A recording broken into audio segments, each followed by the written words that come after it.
আমাৰ প্ৰাৰ্থনাবোৰক কিহৰ দ্বাৰা বাধা সৃষ্টি হয় সেইটো মই কিছুমান বস্তু সোনকালে আপোনাক দিম, আপুনি লিখিব পাৰে। আমাৰ প্ৰাৰ্থনাত আমি কিয় বাধা দেখোঁ? যেতিয়া কিবা এটা বস্তুৰ বিষয়ে আমি প্ৰাৰ্থনা কৰোঁ, আমি তাৰ উত্তৰ কিয় নেদেখোঁ? বহুত কাৰণ থাকে। কেতিয়াবা পৰিস্থিতি লৈও থাকে। কেতিয়াবা আপুনি এটা পৰিয়ালৰ কাৰণে গৈ পেলাই প্ৰাৰ্থনা কৰে, বহুতবাৰ আমাৰ এনেকুৱা হৈছে, আৰু আমি কওঁ, প্ৰভু আপুনি যদি এজন ব্যক্তিক মৰাৰ পৰা উঠাই দিয়ে, কিমান সেই গোটেই পৰিয়ালটোৱে যীচুলৈ আহিব।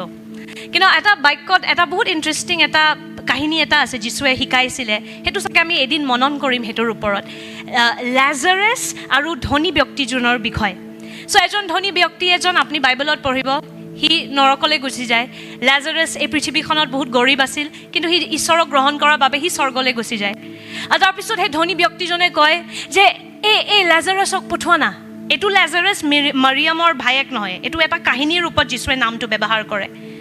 এই ধনী ব্যক্তিজনে যেতিয়া যীচুক কয় যে লাজাৰাছক পঠিয়াই দিয়া না স্বৰ্গৰ পৰা মোৰ পৰিয়ালৰ মানুহবোৰক শুভবাৰ্তা দিবলৈ, যদি কোনোবা মৰাৰ পৰা গৈ পেলাই প্ৰচাৰ কৰে নিশ্চয় ইহঁতি বিশ্বাস কৰিব। আৰু সেইখিনি সময়ত ঈশ্বৰে উত্তৰত কয় যে যিহেতু ইহঁতি মুছা আৰু ঈশ্বৰৰ বাকী নবীবোৰৰো বিশ্বাস নকৰিলে, এতিয়া যদি কোনোবা মৰাৰ পৰা উঠিও প্ৰচাৰ কৰে তেওঁলোকে বিশ্বাস নকৰিব। কেতিয়াবা এনেকুৱাও হয়, যেতিয়া আমি গৈ পেলাই প্ৰাৰ্থনা কৰোঁ, আমি পুৰা মনেৰে প্ৰাৰ্থনা কৰিছোঁ যে প্ৰভু এই ব্যক্তিজনক উঠাই দিয়া, কিন্তু নুঠে। আৰু এইটো নহয় যে এইটো ঈশ্বৰৰ ইচ্ছা আছিল, কাৰণ ঈশ্বৰে জানে যে এইটো ব্যক্তি যদি উঠেও একো সলনি নহয়, আকৌ নিজৰ সেই পুৰণা জীৱনটোলৈ ঘূৰি যাব। সেই পৰিয়ালটোৱে কোনো পধ্যে যীচুক মহিমা নিদিয়ে। সেইকাৰণে এনেকুৱা বহুত কাৰণ থাকে যোনটো বিশেষ হয়, কিন্তু ইয়াতে মই আপোনাক কিছুমান জেনেৰেল কাৰণ দিম কিয় কিছুমান প্ৰাৰ্থনাৰ আমি উত্তৰ নেদেখোঁ। কিন্তু খালি এইখিনিতে সীমিত নহয়, বহুত বেলেগ কাৰণ থাকে, পৰিস্থিতি লৈ মানুহ লৈ, কেতিয়াবা পৰিৱেশ লৈ। সেই পৰিৱেশটোত যদি কোনো পধ্যে বিশ্বাসে নাই, তেতিয়াও কেতিয়াবা কঠিন হৈ যায়। যেনেকৈ নাজাৰেতত যীশুৱে একো চমৎকাৰ কৰিব নোৱাৰিলে, কাৰণ তাতে বিশ্বাস নাছিলে। আমেন। বেলেগ পৰিস্থিতি লৈ বহুত কাৰণ থাকে, কিন্তু ইয়াতে মই কিছুমান জেনেৰেল কাৰণ আপোনাক দিম কিয় আমি প্ৰাৰ্থনাৰ উত্তৰ নেদেখোঁ। প্ৰথম কাৰণটোতো হ'ল সন্দেহ। আমি যেতিয়া সন্দেহ লৈ পেলাই প্ৰাৰ্থনা কৰোঁ, সন্দেহ মানে কি, হ'বনে নাই, এইটোতো মৰিবও পাৰে দেই। ক'ৰবাত যদি আমি সেইটো ভাবিলোঁ যে মৰিবও পাৰে, কেতিয়াবা মই এনেকুৱাও দেখিছোঁ, আমি প্ৰাৰ্থনা কৰি আছোঁ যে সেই ব্যক্তিজনৰ কিবা সাংঘাতিক হওক, কিন্তু একফালে আপুনি ঘোষণাও কৰি আছে একো হোৱা নাই, একো লাভ হোৱা নাই। তাতে কি চলি আছে? সন্দেহ। জুই আমি লগাই আছোঁ প্ৰাৰ্থনাৰ যোগেদি, কিন্তু আপুনি সন্দেহৰ দ্বাৰা পানীও ঢালি আছে। তাতে কঠিন হৈ যায় ঈশ্বৰৰ কাম কৰিবলৈ, কাৰণ আমি বাৰে বাৰে কি কৰি আছোঁ, একফালে ঈশ্বৰৰ হাত ধৰোঁ, তাৰপিছত শয়তানৰ হাত ধৰোঁ। যেতিয়া বিশ্বাস কৰোঁ ঈশ্বৰৰ হাত ধৰোঁ, কিন্তু লগে লগে কওঁ কিন্তু একো হোৱা নাই, বেয়া হৈ গৈ আছে, আকৌ শয়তানৰো হাত ধৰি দিয়ে, আৰু শয়তানে তাৰপিছত সেই হাতটো নেৰে। এবাৰ ধৰি ল'লে ন সন্দেহ, পালোঁ মই তাইক, এটা বকৰা পাই গ'লোঁ, এটা বুৰ্বক বনোৱা ব্যক্তি পাই গ'লোঁ, আৰু শয়তানৰ কাৰণে কাম হৈ যায়। প্ৰথম কাৰণ কিয় আমি প্ৰাৰ্থনাত বাধা দেখোঁ সেইটো হ'ল সন্দেহ। মঠি 17 অধ্যায়ত আমি দেখা পাওঁ 14 পৰা 21 পদ, য'ত যীশুখ্ৰীষ্টৰ শিষ্যসকলে এজন ব্যক্তিৰ ল'ৰাজনক সুস্থ কৰিব পৰা নাছিল। যীশু আৰু তেওঁৰ শিষ্যসকল যেতিয়া লোকসকলৰ ওচৰলৈ ঘূৰি আহিল, তেতিয়া এজন মানুহ যীশুৰ ওচৰলৈ আহি তেওঁৰ আগত আঁঠু কাঢ়ি ক'লে, হে প্ৰভু, আপুনি মোৰ পুত্ৰলৈ দয়া কৰক। সেই মৃগী ৰোগত আক্ৰান্ত হৈ বৰ কষ্ট পাই আছে। সি বাৰে বাৰে হয় জুই অথবা পানীত পৰি যায়। মই আপোনাৰ শিষ্যসকলৰ ওচৰলৈ আনিছিলোঁ, কিন্তু তেওঁলোকে তেওঁক সুস্থ কৰিব নোৱাৰিলে। তেতিয়া যীশুৱে উত্তৰ দি ক'লে, তোমালোক অবিশ্বাসী আৰু অপথে যোৱা বংশ, আৰু কিমান কাল মই তোমালোকৰ লগে লগে থাকিম? কিমান দিননো মই তোমালোকক সহিম? ল'ৰাটিক মোৰ ওচৰলৈ আনা। তেতিয়া যীশুৱে সেই ভূতৰ আত্মাক দবিয়াই দিয়াত সেই ল'ৰাটোৰ পৰা ওলাই গ'ল, আৰু সেই মুহূৰ্তৰ পৰাই ল'ৰাটো সুস্থ হ'ল। তাৰ পাছত শিষ্যসকলে নিৰলে যীশুৰ ওচৰলৈ আহি সুধিলে, আমিনো তাক কিয় খেদাব নোৱাৰিলোঁ? যীশুৱে তেওঁলোকক ক'লে, তোমালোকৰ অল্প বিশ্বাসৰ কাৰণে, কিয়নো মই তোমালোকক স্বৰূপ কওঁ কৈ কওঁ, এটি সৰিয়হ গুটিৰ সমানো যদি তোমালোকৰ বিশ্বাস থাকে, তেনেহ'লে এই পৰ্বতটোক যদি তোমালোকে কোৱা ইয়াৰ পৰা তালৈ যা, তেতিয়া এই যাব। তোমালোকৰ বাবে একোৱে অসাধ্য নহ'ব। প্ৰাৰ্থনা আৰু লঘোণৰ বিনে এই ধৰণৰ দুষ্ট আত্মা কোনোমতে বাহিৰ নহয়। আৰু ইয়াতে অৱশেষত যীশুৱে কি কয়? প্ৰাৰ্থনা আৰু লঘোণ। একচুৱেলি প্ৰাৰ্থনা আৰু লঘোণৰ দ্বাৰা সেই শয়তানটোৰ একো পৰিৱৰ্তন নাহে, আমি সলনি হওঁ। আমি যিমান প্ৰাৰ্থনা আৰু লঘোণ কৰোঁ, আমি সিমান ঈশ্বৰৰ ওপৰত কেন্দ্ৰ দিওঁ, আমাৰ সিমান ফ'কাছ বাঢ়ে আৰু সিমানে আমাক শয়তানে মিছা কথা ক'ব নোৱাৰে। আমি যেতিয়া প্ৰাৰ্থনা কৰোঁ, আমি যেতিয়া বাক্যত থাকোঁ, আমি যেতিয়া লঘোণ ৰাখোঁ, আমি জগতৰ পৰা দূৰ আঁতৰি আহোঁ, হয়নে? আৰু আমি ঈশ্বৰক বেছি সময় দিওঁ, তেতিয়া আমাৰ বিশ্বাস আৰু শক্তিশালী হয়। আমেন। আৰু তেতিয়া সহজেৰে সেই শয়তানী আত্মাবোৰক আমিও খেদাব পাৰোঁ। আগতে হ'লে মই আপোনাক সঁচাকৈ কওঁ, যদি মোক ভিডিঅ' কলত কোনোবাই এনেকৈ ভূত খেদাবলৈ কয়, মই নিজেই পলাম, কাৰণ মোৰ নিজৰে সেইখিনি বিশ্বাস নাই যে এইটো সম্ভৱ। কিন্তু যিমান বছৰ মই এতিয়া জগতৰ পৰা আঁতৰি বাক্যত আছোঁ, লঘোণত আছোঁ, অদৰকাৰী বস্তুৰ ওপৰত ধ্যান নিদিওঁ, কেৱল এতিয়া বৰিঙো হৈ গৈছোঁ। বহুত মানুহৰ মতে বৰিং, কিন্তু ঠিক আছে, যেতিয়া কাম আহে, যেতিয়া বেলেগ কোনো সহায় কৰিব নোৱাৰে, বৰিং মানুহে সহায় কৰিব পাৰিব। কিন্তু চ' বৰিং হোৱাটো ভাল কথা, বুজি পাইছে? ঈশ্বৰৰ ৰাজ্যত বাঢ়ি আছে যদি আৰু জগতৰ কাৰণে বৰিং হৈ গৈ আছে, সেইটো বহুত ভাল কথা। আমেন। ইয়াতে কি লিখা আছে? প্ৰাৰ্থনা আৰু লঘোণৰ দ্বাৰা কিছুমান ভূত আমি খেদাব পাৰোঁ। কিয়? কাৰণ তেতিয়া আমি যেতিয়া প্ৰাৰ্থনা আৰু লঘোণ কৰোঁ, আমি সলনি হওঁ, সেই ভূতটো সলনি নহয়। নাভাবিব যে ভূতটো ভাল হৈ যায়, যোনটো ভূত বেয়াটো বেয়াই, কিন্তু আমি সলনি হওঁ যেতিয়া আমি প্ৰাৰ্থনা আৰু লঘোণত থাকোঁ। আমেন। আৰু যীশুৱে নিজৰ শিষ্যবোৰক কি কয়? বিশ্বাস কম কাৰণে। বিশ্বাস কম কাৰণে সৰিয়হ গুটি সমানো তহঁতি বিশ্বাস নাছিলে, থাকিলে পৰ্বতকো তহঁতি আঁতৰাব পাৰিলেহেঁতেন, কিন্তু তহঁতি বিশ্বাসটোতে সন্দেহ মিক্স কৰা আছে। মানে এনেকুৱা দ্ৰাক্ষ ৰস য'ত বহুত পানী মিলোৱা আছে, সেইকাৰণে একো কামৰ নাই, সেনেকুৱা বিশ্বাস। বুজি পাই আছে? তে ইয়াতে প্ৰথম বস্তু, সন্দেহটো কেনেকৈ আঁতৰাব লাগে। সন্দেহটো তেতিয়া আপোনালোকৰো আহেনে কেতিয়াবা সন্দেহ? যদি ডক্টৰে পূৰা ৰিপৰ্ট দি দিলে যে এনেকৈ এনেকৈ হ'বলৈ গৈ আছে, এনেকৈ এনেকৈ তেখেত মৰিব 10 দিন। মোৰ দেউতাৰ কেছত মোক ডক্টৰে বহুত ভালকৈ বুজাই দিছিলে যে তেওঁৰ অকণমান চাই থাকিব, চব ফালৰ পৰা তেজ ওলাব আৰু বেছি দিন নাই। কি হোৱাট ৱাজ ইট? কিবা টেপ কৰিব লাগে যে ভিতৰত, বেণ্ডিং ন? চ' মোক ডক্টৰে পূৰা ৰেডি কৰি দিছিলে যে মোৰ দেউতাৰ চব ফালৰ পৰা তেজ ওলাব, চব আপুনি নিজকে সাজু কৰক। মই সেইটোৰ ফালে সাজু কৰাতকৈ মই বেছি নিজকে প্ৰাৰ্থনা আৰু লঘোণত সাজু কৰি আছিলোঁ, আৰু নিজকে নিজৰ বিশ্বাসটো মই আৰু শক্তিশালী কৰি আছিলোঁ। কাৰণ যদি সন্দেহ নাথাকে, ঈশ্বৰে সহজেৰে কাম কৰিব পাৰে। আমেন। চ' সন্দেহটো কেনেকৈ আঁতৰাব লাগে? বিশ্বাসটোক শক্তিশালী কৰি। সন্দেহৰ অপজিটটো হ'ল বিশ্বাস, বিশ্বাসৰ অপজিটটো হ'ল সন্দেহ। কাৰেক্ট? চ' আমি কেনেকৈ বিশ্বাস বঢ়াব লাগে? আমি যদি ৰোমিয়া 10 অধ্যায় যাওঁ, 17 পদ তাতে লিখা আছে, এতেকে শ্ৰৱণৰ দ্বাৰাই বিশ্বাস আৰু খ্ৰীষ্টৰ বাক্যৰ দ্বাৰাহে শ্ৰৱণ হয়। আমাৰ অসমীয়াত বেছি ভালকৈ লিখা আছে, খ্ৰীষ্টৰ বাক্যৰ দ্বাৰাহে শ্ৰৱণ হয়। বিশ্বাস কেনেকৈ আহে জানে? যেতিয়া আপুনি নিজে ঈশ্বৰৰ মাত শুনা পায়, যেতিয়া ঈশ্বৰে নিজে আপোনাক ডাইৰেক্ট এটা কথা কৈ দিয়ে নহয়, আপোনাক কোনো হিলাব নোৱাৰে। মই যেনেকৈ আপোনালোকক এদিন শ্বেয়াৰ কৰিছিলোঁ, মোৰ দেউতাৰ ক্ষেত্ৰত মোক ঈশ্বৰে কৈছিলে, এই ঘৰটোত হাঁহি মই ঘূৰাই আনিম। সেইটো মোক কোনো মানুহে কোৱা নাছিলে, এইটো ডাইৰেক্ট ঈশ্বৰে মোৰ হৃদয়ত কথা পাতিছিলে।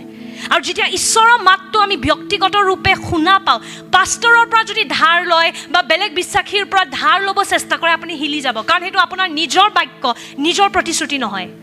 কিন্তু যেতিয়া আমি ব্যক্তিগত ৰূপে এটা পাৰ্চনেল প্ৰতিশ্ৰুতি পাওঁ নহয়, সেইটোৰ ওপৰত থিয় হ'বলৈ ক্ষমতা আহে। পাৰ্চনেলি যেতিয়া আপুনি কিবা এটা শুনে, কিন্তু সেই শুনাৰ ক্ষমতাটো ক'ৰ পৰা আহে? খ্ৰীষ্টৰ বাক্যৰ পৰা। যিমান আমি খ্ৰীষ্টৰ এই বাক্যটোৰ ওপৰত মনন কৰিম, সিমানে আমাৰ প্ৰভুৰ পৰা শুনাৰ ক্ষমতাটো বাঢ়ি বাঢ়ি গৈ থাকে। বুজি পাইছে? যোনবোৰ ব্যক্তি প্ৰভুৰ লিখিত বাক্যটো নাই, প্ৰভুৰ মাতটো তেওঁলোকে বুজিবও নোৱাৰে। বিশ্বাস কেৱল বাক্য পঢ়ি নাহে, বাক্যৰ পৰা যেতিয়া আপুনি কিবা এটা ব্যক্তিগত ৰূপে গ্ৰহণ কৰে, যেতিয়া আপুনি কিবা এটা পাৰ্চনেল পায়, তাৰ পৰা বিশ্বাসৰ বৃদ্ধি হয়। কিন্তু সেই পাৰ্চনেল প্ৰতিশ্ৰুতিটো পাবলৈও আপুনি প্ৰথম লিখিত বাক্যত থাকিব লাগিব। বুজি পাইছে? শক্তিটো, বিশ্বাসটো ক'ৰ পৰা আহে? ৰেমা, প্ৰকাশিত বাক্য। কিন্তু প্ৰকাশিত বাক্য গ্ৰহণ কৰা ক্ষমতা ক'ৰ পৰা আহে? লগোছ। যিমান লিখিত বাক্য ধ্যান কৰি থাকে, আপুনি সহজেৰে ঈশ্বৰৰ মাতটো শুনা পাব। আমেন। আৰু যদি ঈশ্বৰৰ লিখিত বাক্যত নাথাকে, প্ৰভুৱে আপোনাৰ লগত কথা পাতি আছে, বিভিন্ন ধৰণত আহি পেলাই আপোনাৰ লগত কথা পাতিছে, আপুনি ধৰিবই নোৱাৰিলে। কিয়? কাৰণ আপুনি কাণেৰে শুনা পোৱা নাই, আত্মিক কাণেৰে আপুনি শুনিবলৈ ক্ষমতাটো আপুনি বঢ়োৱা নাই। আমেন। চ' যদি বিশ্বাস বঢ়াবলৈ আছে, প্ৰথম খ্ৰীষ্টৰ বাক্যত বাঢ়ক। খ্ৰীষ্টৰ বাক্যত বাঢ়িলে ঈশ্বৰৰ মাত শুনিব পাৰে, ঈশ্বৰৰ মাত শুনিলে, নিজৰ প্ৰতিশ্ৰুতি পালে আপোনাৰ বিশ্বাসৰ বৃদ্ধি হয়। আমেন। আৰু যিমান খ্ৰীষ্টৰ বিষয়ে প্ৰকাশিত হৈ গৈ থাকিব, সিমান বিশ্বাসত বাঢ়িব। যিমান আপুনি নিজকে কম চাই আৰু খ্ৰীষ্টক বেছি চাই, সিমান শক্তিশালী আপোনাৰ বিশ্বাস হ'ব। যদি নিজৰ ফালে চাই থাকে নহয়, আপুনি ডিপ্ৰেশ্যনত গুচি যাব। মোৰ আজি প্ৰাৰ্থনা কৰিব মনে যোৱা নাই, মোৰ আজি বাক্য পঢ়িবলৈ মন যোৱা নাই, মই একো নহ'ব, মই সেই একেই লাগি ধৰিম। যদি সেইটোৰ ওপৰত মনন কৰে, মই আপুনি ডিপ্ৰেশ্যনত গুচি যাব। বুজি পাই আছেনে? সেইটোৱে শয়তানে বিচাৰে যে আপুনি নিজৰ ওপৰত ধ্যান দিয়ক আৰু দুৰ্বলতাত থাকি যাওক। কিন্তু তাৰ বিপৰীতটো যদি কৰে যে মইতো দুৰ্বল হয়ে, সেইকাৰণে মোক এটা বঢ়িয়া ত্ৰাণকৰ্তা দিছে, এইটো মোৰ বিষয় নহয়, যীশুৰ বিষয় হয়। যীশুৱে ইমান বঢ়িয়া কাম কৰিলে, সেইকাৰণে মই এতিয়া যেতিয়া যীশুৰ নামৰ ব্যৱহাৰ কৰি প্ৰাৰ্থনা কৰোঁ, নিশ্চয় মই ফল দেখিম। আমেন। যিমান যীশুৰ ওপৰত ধ্যান কৰিব নহয়, সিমান আপোনাৰ বিশ্বাসৰ বৃদ্ধি হ'ব। মই যোনটো আপোনাক ক'লোঁ, যোৱা দেওবাৰে আমি যোনজনী ছোৱালীৰ কাৰণে প্ৰাৰ্থনা কৰিলোঁ, মই যদি নিজৰ ফালে চাওঁ, মইতো 3 ঘণ্টা টাংজত প্ৰে কৰা নাই, এতিয়াতো শক্তিটো নোলাব নহয় সেনেকৈ, মোৰ একো জুই ফিল, মোৰ সঁচাকৈ ক'ব গ'লে সেইখিনি সময়ত একো জুই ফিল কৰা নাছিল। মই নেমু টেঙা চেপি মই নিমখ লগাই খাই আছিলোঁ। মই হঠাৎ সেইখিনি সময়তে ভিডিঅ' কল আহিছে, ভূত খেদাব লাগে। মই কোনোফালৰ পৰা প্ৰিপেয়াৰ্ড নাছিলোঁ। মই সেইটোৱে কৈছোঁ, মই নৰ্মেলি নেমু নিমখ লগাই মই ডাইনিং ৰুমত আমাৰ ভাত খাই আছিলোঁ। সেইখিনি সময়ত যদি মই নিজকে চাওঁ যে ছি সোনিয়া, তই নেমু নিমখৰ মাজত ভূত খেদাবি, কোনোফালে ভূত নাযায়। কিন্তু অন্য ভাষাত যা, 1 ঘণ্টা প্ৰাৰ্থনা কৰ, তেতিয়াহে অভিষেক ওলাব। মই সেইটো নকৰি মই কিহৰ ওপৰত ধ্যান দিলোঁ জানে? যীশু।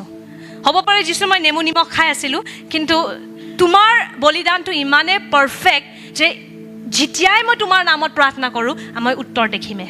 তোমাৰ বলিদানটো ইমান শক্তিশালী, যেতিয়াও মই তোমাৰ নাম ব্যৱহাৰ কৰিম, স্বৰ্গ পিতৃয়ে উত্তৰ দিব। যেতিয়া মই ধ্যানটো নিজৰ ওপৰত নাৰাখি যীশুৰ ওপৰত ৰাখিলোঁ, মোৰ বিশ্বাসৰ বৃদ্ধি হ'ল। মই প্ৰাৰ্থনা কৰিলোঁ, এল্ডাৰ ৰশ্মিও প্ৰাৰ্থনা কৰিলে, নিজৰ ফালে চোৱা নাই, এল্ডাৰ ৰশ্মি অন্য ভাষা, এল্ডাৰ ৰশ্মি কোনটো ভাৰ্ছ, যীশুৰ বলিদান, সেইটোৰ ওপৰত কেন্দ্ৰ ৰাখি প্ৰাৰ্থনা কৰিছোঁ। বিশ্বাসত বঢ়িয়াকৈ প্ৰাৰ্থনা কৰিলোঁ। তাৰপিছত মই ঘৰ ঘূৰি গ'লোঁ।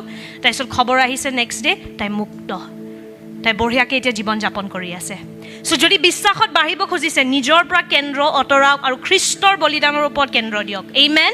যিমান নিজকে চাব, সিমান সন্দেহ আহিব, সিমান দুৰ্বল হ'ব। নিজৰ ভাল কৰ্ম, নিজৰ বাইবেল, নিজৰ প্ৰাৰ্থনাৰ ওপৰত বিশ্বাস নকৰিব, নিজৰ বিশ্বাসৰ ওপৰতো বিশ্বাস নকৰিব।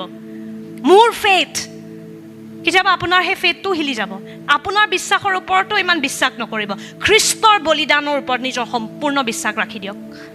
আমেন। তেতিয়া আপোনাৰ বিশ্বাসৰ বৃদ্ধি হ'ব। চ' প্ৰথম বাধা কি হয়? সন্দেহ আঁতৰোৱা কি উপায়? খ্ৰীষ্টৰ ওপৰত ধ্যান। আমেন।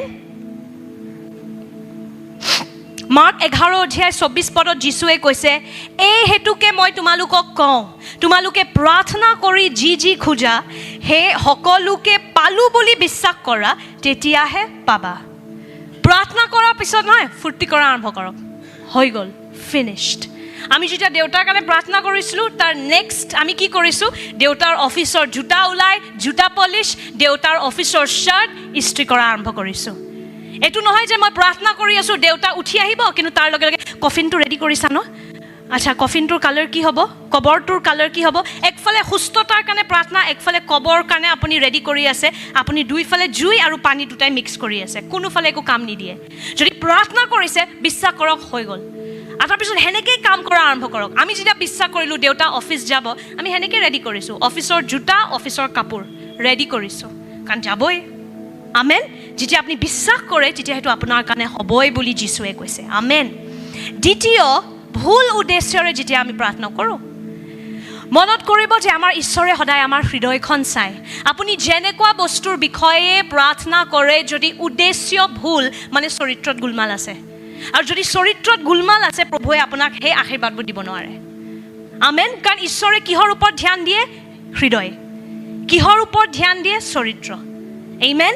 চ' জাকোবে লিখিছে ইয়াতে 4 অধ্যায় 2 আৰু 3 পদত, জাকোবে লিখা হওক, আমি সকলোৱে পঢ়িম।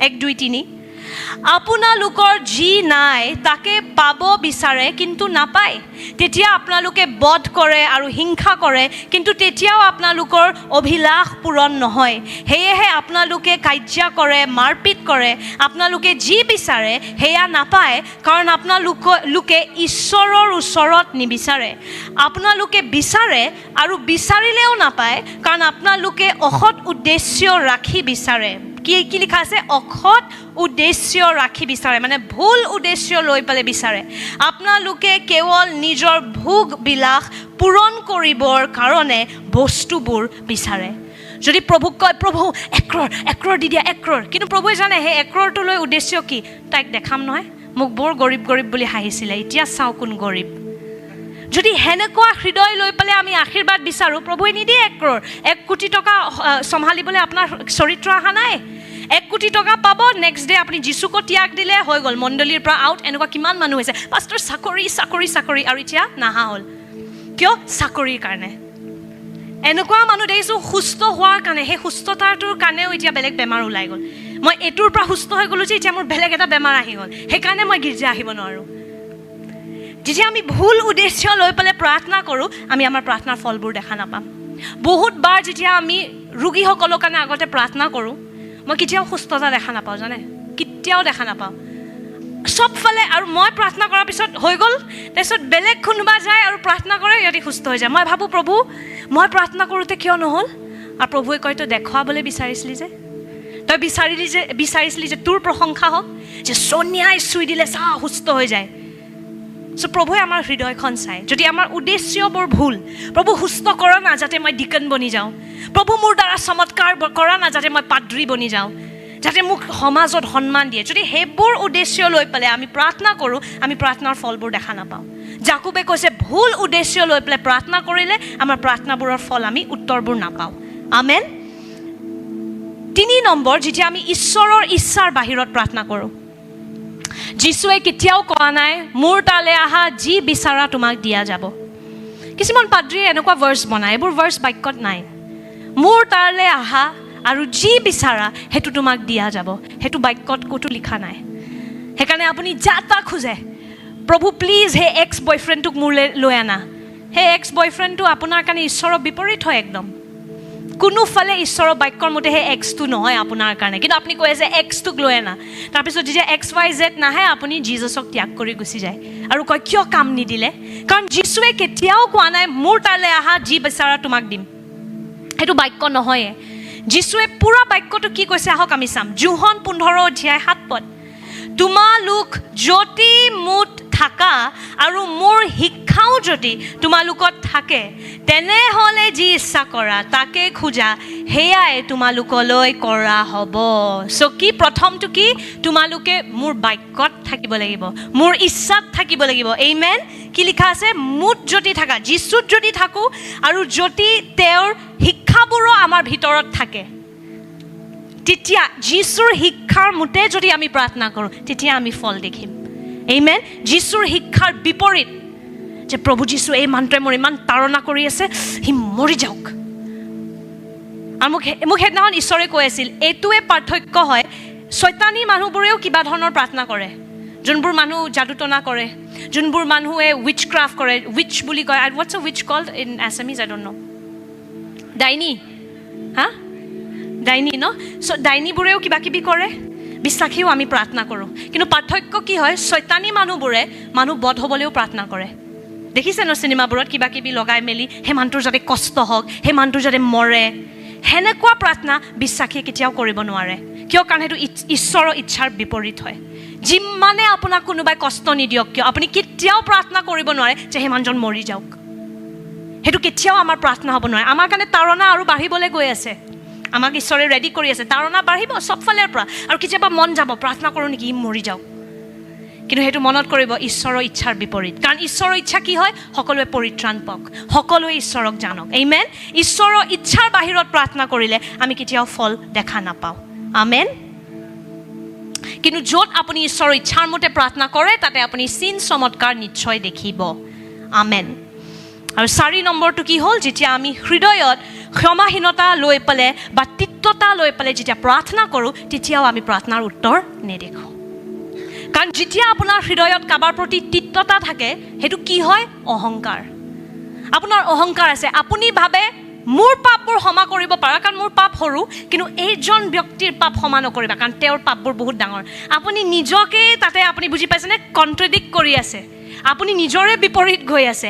একফালে আপোনাৰ পাপ ক্ষমা কৰক কিন্তু বেলেগজনৰ পাপ ক্ষমা নকৰক কাৰণ তেওঁৰ পাপ বেলেগ। যদি আমাৰ হৃদয়ত তিক্ততা থাকে আমাৰ চৰিত্ৰ কেতিয়াও সাজু নহয় ঈশ্বৰৰ আশীৰ্বাদবোৰ গ্ৰহণ কৰিবলৈ। যদি আমি প্ৰাৰ্থনা কৰোঁ প্ৰভু আমাক গোটেই অসম ৰাজ্য দিয়া প্ৰভু, সব মানুহ যেন যিছু তোমালৈ আহক আৰু মই লিডাৰ বনিম, কিন্তু আপুনি লিডাৰৰ ৰূপত নিজৰ সেই এজন ভাই ভনীকে ক্ষমা কৰিব পৰা নাই, ক'ত আপুনি সেই কোটি কোটি মানুহক চম্ভালিব পাৰিব? আমাৰ চৰিত্ৰই সাজু হোৱা নাই ইমান মানুহ চম্ভালিবলৈ। আমেন। য'ত তিক্ততা থাকে তাতে আমি প্ৰাৰ্থনাৰ উত্তৰ দেখা নাপাওঁ। কিয়? কাৰণ আপোনাৰ হৃদয়খনৰ ভিতৰত বহুত লেতেৰা বস্তু সোমাই আছে আৰু এনেকুৱা হৃদয় ঈশ্বৰে কেতিয়াও বিশ্বাস নকৰে। আপোনাক ঈশ্বৰে কিমান বিশ্বাস কৰে সেইটো আপুনি চাব পাৰে। এইটো তুলনা কৰক যে আপোনাক ঈশ্বৰে কিমান দিছে, কিমান অধিকাৰ দিছে আপোনাক। মই কেৱল ধন সম্পত্তিৰ কথা কোৱা নাই, কিন্তু কিমান মানুহক লগত আপোনাক বিশ্বাস কৰিছে তাতে আপুনি গম পাব ঈশ্বৰে আপোনাক কিমান বিশ্বাস কৰে। আৰু ঈশ্বৰে কি চাই পেলাই বিশ্বাস কৰে? হৃদয়। ডিগ্ৰী চাই পেলাই নকৰে, কিমান ধুনীয়া কথা ক'ব পাৰে সেইবোৰ নহয়, কিন্তু হৃদয়খনৰ ভিতৰত কি আছে সেইটো কিন্তু ঈশ্বৰে চায়। আৰু যোনটো হৃদয়ত তিক্ততা আছে সেনেকুৱা হৃদয় ঈশ্বৰে বিশ্বাস নকৰে। সেইকাৰণে সেনেকুৱা প্ৰাৰ্থনাবোৰত বাধাও আহে। আমেন। কাৰণ আমি প্ৰাৰ্থনা কৰি আছোঁ কিবা বেলেগ, মোক লিডাৰ বনোৱা, ডিকান বনোৱা, এইবোৰ বনোৱা, কিন্তু আপোনাৰ হৃদয়ত আপুনি কাৰোবাক ক্ষমা কৰিব পৰা নাই। কোনোবা আহিলে আপুনি ঠিক আছে, নাই মই চবকেই ভাল পাওঁ, মই বেয়া নাপাওঁ, কিন্তু যেতিয়া সেইজন ব্যক্তি আপোনাৰ ওচৰত আহে আপুনি তাৰ পৰা উঠি গুচি যায়, তেওঁৰ লগত চাহ নাখায়, তেওঁক মাত নিদিয়ে। এইবোৰ এটা বিশ্বাসীৰ ব্যৱহাৰ কেতিয়াও হ'ব নালাগে। আমেন। আমি যিমান সোনকালে ক্ষমা কৰিম আমি সিমানে আত্মাত আমাৰ বৃদ্ধি হ'ব। আমেন। সিমানে আমাৰ হৃদয়খন ঈশ্বৰে বিশ্বাস কৰিব পাৰিব। আমেন। পিটাৰে যোন নিজেই স্বামী আছিলে, সি চাগে নিজৰ অৰ্ধাংগিনীৰ ওপৰত খং কৰি মোৰ লাগে সি প্ৰাৰ্থনা কৰিছিলে আৰু প্ৰাৰ্থনাৰ একো ফল নেদেখিলে চাগে। যোনকেইদিন চাগে সি কাজিয়া কৰি পেলাই মিনিষ্ট্ৰি কৰে চাগে সেইকেইদিন ফলৱন্ত হোৱা নাছিল। সেইকাৰণে আপষ্টল পিটাৰে এইটো লিখে।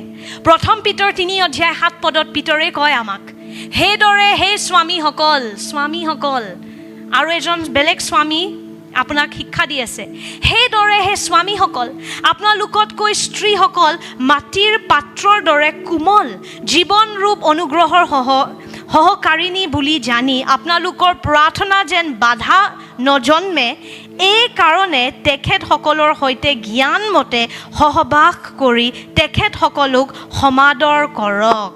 আমেন।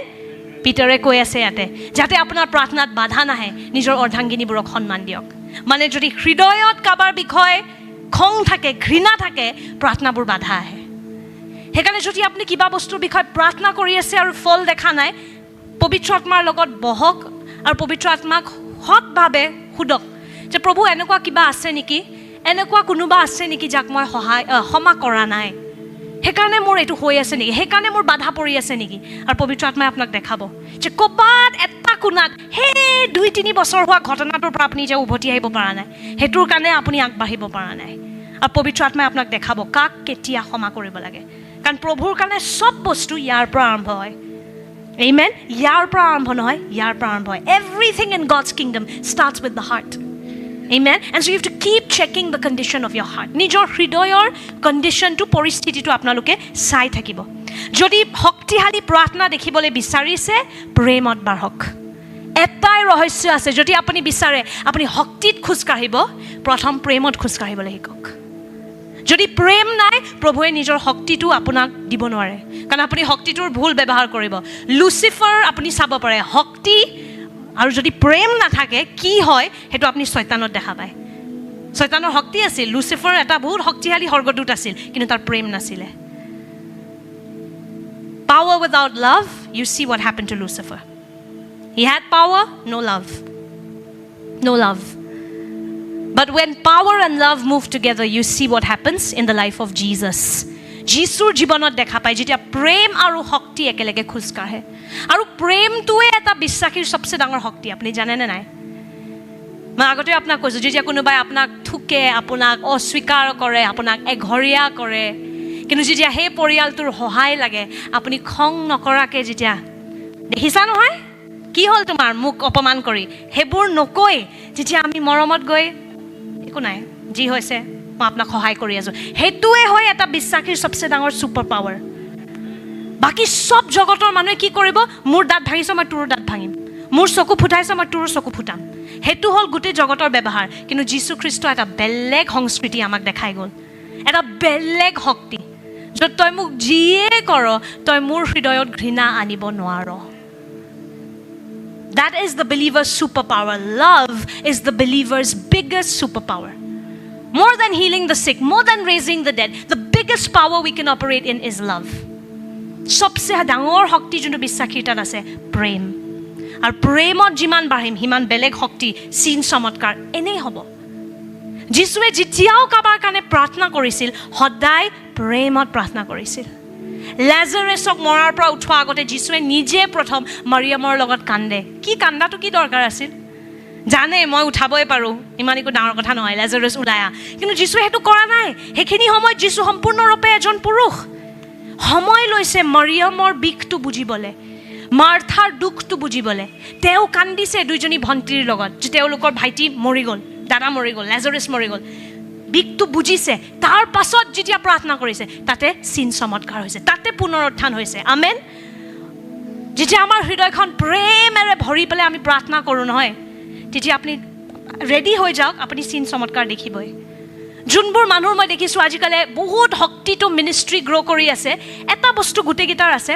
প্ৰেম বহুত প্ৰেম আছে মানুহৰ প্ৰতি আৰু সেইকাৰণে ঈশ্বৰে তেওঁলোকক বিশ্বাস কৰিব পাৰিছে আমেন মাৰ্ক 1 অধ্যায়ত আপুনি চাব পাৰে 40 পৰা 41 পদ য'ত যীশুৱে প্ৰথম তেওঁৰ ইয়াতে লিখা আছে 41 পদত যেতিয়া ব্যক্তি এজন কুষ্ঠ ৰোগী হয় আৰু তেওঁ যীশুৰ পৰা সুস্থতা বিচাৰি আহিছিল মাৰ্ক 1 অধ্যায় 41 পদত লিখা আছে তেতিয়া তেওঁৰ মৰম লাগিল আৰু হাত মেলি তেওঁক চুই ক'লে মই ইচ্ছা কৰি আছোঁ সুচি হোৱা কি লিখা কি ধুনীয়াকৈ আমাৰ অসমীয়াত লিখা আছে তেওঁৰ মৰম লাগিল যীশুৱে এইটো ভাবা নাই ৰ'বা মই নিজৰ মিনিষ্ট্ৰি আগবঢ়াই আছোঁ এই লোৱা সুস্থ হ'লা সেইবোৰ নাই যীশুৰ কিমান মানুহে মোৰ নাম চিনি পাব মোৰ পোষ্টাৰ লগাবলৈ নাই সেইবোৰ একো নাই যীশুৱে খালি সেই বেমাৰী মানুহজনক দেখি মৰম লাগিল আৰু আমাৰ যীশুৱে তেওঁৰ কাৰণে প্ৰাৰ্থনা কৰিল আৰু চিন চমৎকাৰ হ'ল আমেন যেতিয়া আমি মৰমত বাঢ়ো তেতিয়া আমাৰ জীৱনটো শক্তিশালী হোৱা আৰম্ভ কৰে চিন চমৎকাৰ